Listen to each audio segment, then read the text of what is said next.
Brought you by UTL solar 78,000కు subsidy పొందండి. సబ్సిడీతో యూటీఎల్ ఆన్ గ్రిడ్ సోలార్ సిస్టమ్ను ఇన్స్టాల్ చేసుకోండి. ఇండ్లల్లా దేవుళ్లకు కొబ్బరికాయలు కొట్టి పూజలు చేస్తారు. గుడికి పోయినా కొబ్బరికాయలు కొట్టి దేవుళ్లకు పూజలు చేస్తారు. కానీ ఇంకా పశ్చిమ గోదావరి జిల్లాలో ఒక ఊర్లే కథ రివర్స్ నడుస్తుందో అలా కొబ్బరికాయకే దేవునికి వేసినట్టు పూజలు చేస్తున్నారు అక్కడి జనాలు. ఎందుకో మరి ఇట్లా పంతులు గారు చదువుతున్న మంత్రాలు వింటే ఇది గ్యారంటీగా గణపతి పూజనన్న సంగతి చెప్పకున్నా అర్థమవుతుంది ఎవరికైనా. ఆగో గణపతిని కుర్చీలో కూర్చోబెట్టిరు చూడు. మరి ఇప్పుడేం గణపతి పూజ? గణేష్ పండుగ ఎప్పుడో ఒడిచిపాయ, మరి అది కూడా ఇంటి బయట కుర్చీలు ఎందుకు కూర్చోబెట్టిర్రు అనే కదా మీ డౌట్. ఒక్కపారి దగ్గరికి వెళ్ళి చూడు రీ గణపతి దేవుణ్ణి.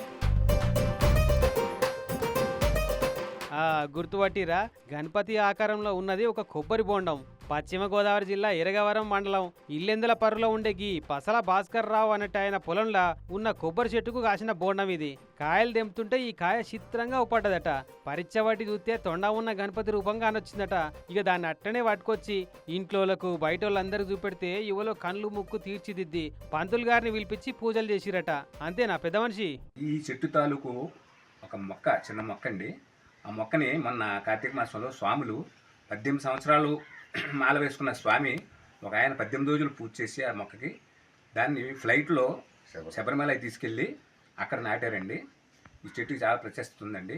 మున్పు ఓపారి ఇదే చెట్టుకెళ్ళి రాయపడ్డ ఓ కాయ మొలికెళ్లితే ఓ అయ్యప్ప భక్తుడు 18 రోజులు పూజ చేసి శబరి గుంటపై కొండ మీద నాటిండట.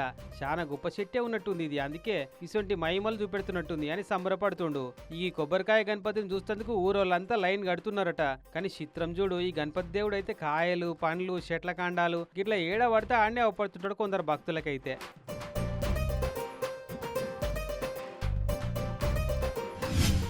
Brought you by UTL solar 78,000కు సబ్సిడీ పొందండి. సబ్సిడీతో యూటీఎల్ ఆన్ గ్రిడ్ సోలార్ సిస్టమ్ను ఇన్స్టాల్ చేసుకోండి.